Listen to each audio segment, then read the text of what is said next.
Good morning student. Hopefully आप सब घर में स्वस्थ होंगे, खूब अच्छे ढंग से रहिए और पढ़ाई रेगुलर कीजिए, क्योंकि परिस्थिति बदलते ही अगर पढ़ोगे नहीं तो बहुत पीछे रह जाओगे। सभी लोग पढ़ रहे हैं, आप भी पढ़ो। तो हमारा जो नेक्स्ट टॉपिक था वो था संधारित्र। थोड़ा सा इमेजिनेशन भी किया करो कि भाई संधारित्र क्या है। तो संधारित्र एक, मैंने कल बताया था, इलेक्ट्रिकल जो है वैद्युतिकी में या वैद्युत में प्रयुक्त होने वाला एक डिवाइस है। कई जगह हम इसको इस्तेमाल करते हैं। जैसे सबसे अच्छा एग्जांपल, जहाँ पर भी मोटर होगी, जैसे पंखे की मोटर होगी उसमें एक कंडेंसर लगा होगा, या पानी खींचने की मोटर होगी वहाँ पर कंडेंसर रखा होगा। तो उसके क्या काम होते हैं, खैर वो हम डिटेल में पढ़ेंगे। अभी के लिए बस आप समझो कि संधारित्र को इलेक्ट्रिकल सर्किट बनाने के लिए प्रयुक्त किया जाता है। तो कोई भी जो संधारित्र होता है उसमें दो प्लेटें होती हैं और एक दूसरे के बीच में कुछ दूरी पर रखी रहती हैं। तो वो प्लेटें किस टाइप की होंगी उसके आधार पर तीन टाइप के संधारित्र होते हैं। एक पहला होता है समांतर प्लेट, समांतर पैरेलल प्लेट कहते हैं इसे, प्लेट संधारित्र। संधारित्र ये पहले प्रकार का, यही तुम्हारे कोर्स में भी है। दूसरा होता है बेलनाकार, बेलनाकार प्लेट। इसमें समांतर प्लेट में दो प्लेटें होंगी ऐसे, ठीक। बेलनाकार में ऐसा होगा, ये एक बेलन अंदर एक बेलन बाहर, ये इस टाइप से, ये बेलनाकार संधारित्र हुआ ये। और तीसरा होता है गोली, स्फेरिकल, इसको कहते हैं सिलेंड्रिकल, इसको पैरेलल प्लेट, और ये स्फेरिकल प्लेट संधारित्र। इसमें गोले होते हैं, एक अंदर और एक कहाँ होता है बाहर। तो तुम्हारे कोर्स में क्या है, समांतर प्लेट संधारित्र है। तो अब हम अगला आर्टिकल जो निकाल रहे हैं वो यही निकाल रहे हैं, समांतर प्लेट संधारित्र की धारिता, ये वैद्युत धारिता, मतलब capacity of a parallel plate capacitor. अब इसके लिए तुम्हारे को कुछ पहले से पता होना चाहिए, जो हम पहले पढ़ चुके हैं। जो रिक्वायरमेंट है वो क्या है, हम पहले से पढ़ चुके हैं। एक मैंने तुम्हें बताया था कि अगर एक समान वैद्युत क्षेत्र होगा तो विभवांतर V बराबर क्या होगा, E इंटू डी, मतलब दो बिंदुओं के बीच की दूरी D है, एक समान वैद्युत क्षेत्र E है, तो इन दोनों के बीच जो होगा विभवांतर होगा वो होगा E इंटू डी। एक ये आना चाहिए।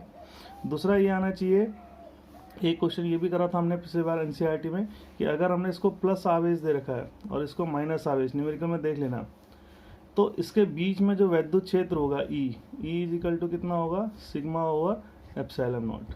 ये तुम्हें आना चाहिए, ठीक।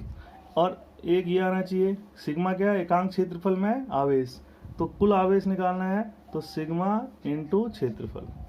तो इन तीन चीज़ों की हमें जरूरत पड़ेगी। तो ये तुम्हें पहले पूर्व में पढ़ाए जा चुके हैं। अब लिखोगे कैसे, आप लिखोगे वही बार बार बता चुका हूँ। माना एक समांतर प्लेट संधारित्र है जिसकी प्लेट का एरिया, जैसे मैं बोल रहा हूँ वैसे लिखना है, जिसकी प्लेट का एरिया A है तथा बीच की दूरी D है। हमें इसकी धारिता ज्ञात करनी है। लिख लिया, ये चित्र बना दिया। फिर लिखेंगे धारिता ज्ञात करने के लिए मान लीजिए इसको कितना आवेश दिया, प्लस Q, तो प्रेरण से यहाँ कितना आवेश आ जाएगा, माइनस Q।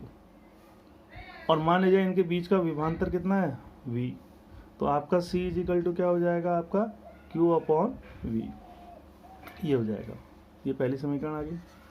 अब बिल्कुल सिंपल है, अब हमें क्या निकालना है, V। तो मान लीजिए वैद्युत क्षेत्र की तीव्रता कितनी है, E, तो V is equal to E into D. E हमें पता है कितना होता है, sigma over epsilon naught into D, ये यहाँ से आ गया। सिग्मा हमें पता है, सिग्मा हमारे को पता है कितना होता है, Q अपॉन A, ये sigma is equal to Q upon A epsilon naught D, ये रख दिया।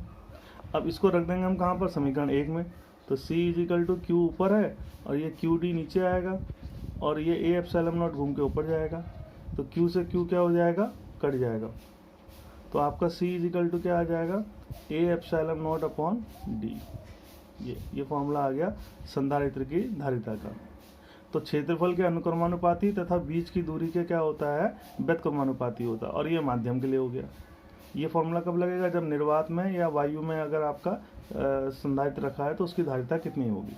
बहुत सिंपल सा है, स्टेप वाइज है, लिखना मैंने कैसे बता दिया, ये आ गया फॉर्मूला।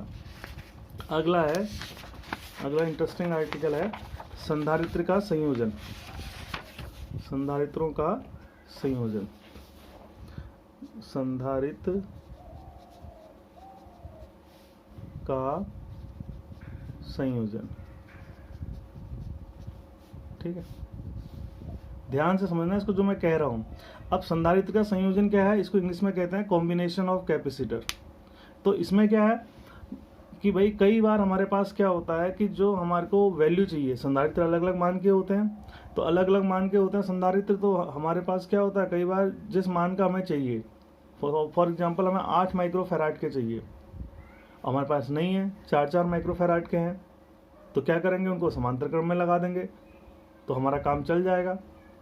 भाई जैसे एग्जांपल के लिए मैं बताता हूँ, मान ली जाए कि आपको जैसे कपड़े सुखाने के लिए रस्सी बांधनी है, तो आपने एक रस्सी ली, बांधने लगे तो छोटी पड़ गई, तो आप एक रस्सी का टुकड़ा उसमें और जोड़ देंगे। तो क्यों जोड़ा, या तो बाजार जाके नई रस्सी लाओ, या फिर आप उसको तो जोड़ो। तो ये यही हुआ कॉम्बिनेशन। या मान लीजिए रस्सी पतली है, कई बार हम लोग करते हैं सुई में डालते हैं, धागा डबल ट्रिपल कर लेते हैं। क्यों कर लेते हैं भाई, क्योंकि उसकी जो स्ट्रेंथ है वो बढ़ जाए आपकी। तो ऐसे ही यहाँ पर भी कई बार हमारे पास डिजायर वैल्यू का, जिस मान का हम चाहते हैं वो अवेलेबल नहीं होता है, तो जो अवेलेबल संधारित्र होते हैं उनको जोड़ा जाता है आपस में ताकि हमारा काम चल सके, तो उसको कहते हैं संधारित्रों का संयोजन।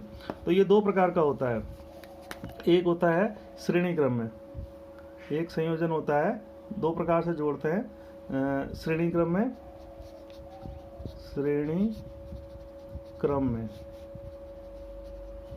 श्रेणी क्रम में। तो श्रेणी क्रम में एक जोड़ते हैं हम लोग, इसको मैं थोड़ा पेपर ऐसे कर देता हूँ। श्रेणी क्रम का मतलब होता है इन सीरीज, ये सीरीज। ठीक, तो इसमें आप क्या लिखेंगे भाई, अगर हम संधारित्र को इस प्रकार से जोड़ रहे हैं जिससे कि प्रत्येक में आवेश समान है, इस प्रकार के संयोजन में आवेश समान होता है हर कैपेसिटर के ऊपर, तो उस क्रम को क्या कहेंगे, श्रेणी क्रम कहेंगे। और ये कब प्रयुक्त होता है, जब हमारे पास बड़े कैपेसिटर्स होते हैं, बड़ी वैल्यू के होते हैं, और हमको छोटी वैल्यू के चाहिए होते हैं, तो हम लोग उसको सीरीज में जोड़ते हैं। और अगर छोटी वैल्यू के है और हमें बड़ी का चाहिए तो वो पैरेलल में जोड़ते हैं। अभी फॉर्मूले से क्लियर हो जाएगा। तो ऐसे लिख देंगे, उसके बाद लिखेंगे माना 3 संधारित्र हैं, ये 3 संधारित्र श्रेणी क्रम में जुड़े हैं, एक का पॉजिटिव दूसरे का नेगेटिव से, C1 C2 C3 ऐसे लिखना भी है तुम्हें। माना 3 संधारित्र जिनकी धारिता क्रमशः C1 C2 C3 है और इनके सिरों पर एक V वोल्ट की बैटरी लगा दी है। ठीक, हमें इसकी तुल्य धारिता निकालनी है।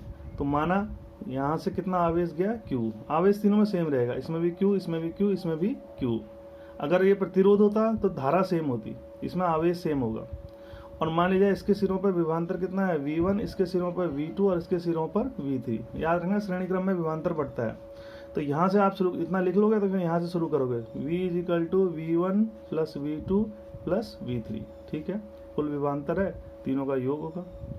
अब हमें पता है Q = CV1, पहले वाले संधारित्र के लिए C1 V1, तो V1 = कितना आ जाएगा, Q/C1।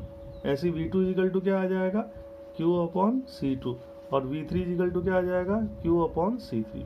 इसको रख देंगे तो V = क्या आ जाएगा आपका, Q/C1 + Q/C2 + Q/C3। Q common ले लेंगे तो V = Q ब्रैकेट में 1/C1 + 1/C2 + 1/C3। यहाँ तक ठीक है। अब इसको हम ऐसे लिख लेंगे, V/Q = 1/C1 + 1/C2 + 1/C3। ये आ गया। अब हम क्या कहेंगे, अब यहाँ पे थोड़ा पॉइंट समझने का। अब हम कहेंगे कि माना इसकी तुल्य धारिता कितनी है, C है, मतलब ये तीनों मिलके जो काम कर रहे थे, अब एक कैपेसिटर काम करेगा और उसकी कैपेसिटी कितनी होगी, C। तो ये इसके इक्विवेलेंट, ये इसके तुल्य तभी कहलाएगा जब ये अकेला उतना ही आवेश ले जितना कि ये तीनों मिलकर ले रहे हैं। भाई ये तीनों मिलकर कितना आवेश ले रहे हैं, Q, इन तीनों को हटाया, इसको लगा दिया। तो ये तुल्य कब कहलाएगा, इक्विवेलेंट कब कहलाएगा, जब ये भी V वोल्ट में कितना आवेश लेगा, Q। तो हम तुल्य वाले के लिए फॉर्मूला लिखते हैं, ये लिखोगे आगे। माना कि जो तुल्य धारिता है वो C है, अतः Q = क्या हो जाएगा, CV। तो V/Q कितना हो जाएगा, 1/C। दोनों को इक्वेट कर देंगे तो ये फॉर्मूला आ जाएगा 1/C = 1/C1 + 1/C2 + 1/C3। ये आ गया तुल्य धारिता का। अब यहाँ पे ध्यान रखना, देखो ये कि जब ये इसमें नोट में लिखोगे कि ये संयोजन तब प्रयुक्त होता है जब बड़े मान के हमारे पास संधारित्र होते हैं और हमें छोटे मान के चाहिए होते हैं। जैसे 3 संधारित्र दे दिए तो इस वाले कॉम्बिनेशन में मिनिमम मिलेगा आपको, न्यूनतम जो संधारित्र है वो इस कॉम्बिनेशन में मिलेगी। दूसरा आ गया समांतर क्रम में, समांतर क्रम में पैरेलल कॉम्बिनेशन। तो इसमें विभव समान रहता है, देखो ना, समझो जरा सा। ये माना वही लैंग्वेज वही लिखोगे, माना 3 संधारित्र है C1 C2 और C3, तीनों कैसे जुड़े हैं, समांतर क्रम में, सबकी एक प्लेट एक जगह, एक प्लेट है ये। और बैटरी कितनी है, 20 वोल्ट की बैटरी है ये, 20 वोल्ट की। तो देखो इसका भी एक सिरा यहाँ, तो 20 वोल्ट यहाँ, 20 वोल्ट यहाँ। इसमें क्या होगा, जैसे मान लीजिए Q आवेश चला, तो अब देखो यहाँ पर पहुँचेगा, 3 रास्ते हैं, तो यहाँ पर Q पड़ जाएगा, इसमें Q1, इसमें Q2 और इसमें Q3, पहले लिख लोगे ऐसे।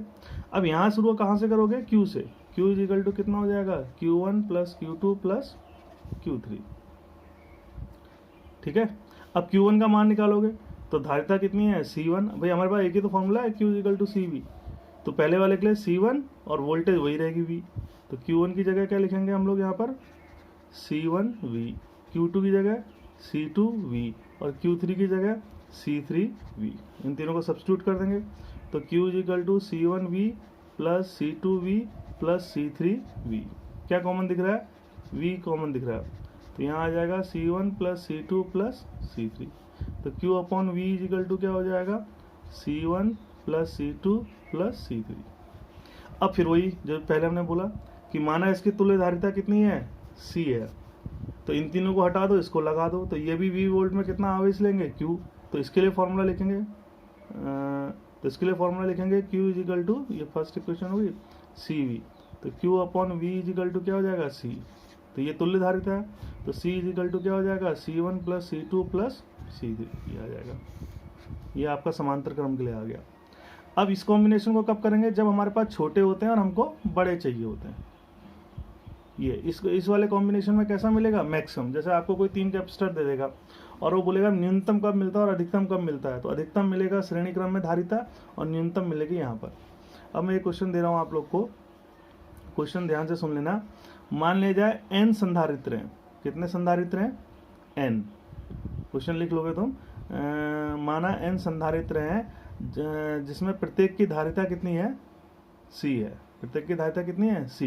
दोबारा बोलता हूँ, n संधारित्र है, प्रत्येक की धारिता C है। पहले उसको श्रेणी क्रम में जोड़े गए और फिर समांतर क्रम में। तो तुम्हें क्या निकालना, अनुपात। श्रेणी क्रम का मतलब हो गया सीरीज और पैरेलल, जो उनकी तुल्य धारिता है इसका अनुपात बताइए। क्वेश्चन समझ में आ गया, दोबारा बोल दूं, n संधारित्र हैं जिनको पहले श्रेणी क्रम में जोड़ा जाता है फिर समांतर क्रम में जोड़ा जाता है, उनकी जो तुल्य धारिता है, तुल्य धारिता का अनुपात निकालिए। ठीक, ये तुम्हारे लिए क्वेश्चन है, कमेंट्स में बताइएगा इसका आंसर क्या होगा। ठीक, कल किसी ने कमेंट्स करा था, मैं उसका जवाब दे दूंगा आज। इसको आप क्वेश्चन करके बताएंगे और इसको नोट्स में लिख लेंगे, जैसे जैसे मैं बोल रहा हूँ उस तरीके से लिखेंगे। एक बार आपकी हैबिट हो जाएगी लिखने की तो फिर नोट्स में कोई दिक्कत नहीं होगी। आज के लिए इतना ही, अपना ख्याल रखिए और पढ़ाई लगातार करते रहिए। ठीक, मेरे संग बने रहेंगे तो मैं कोर्स ख़त्म करा दूंगा आपका इजीली। ठीक, थैंक यू।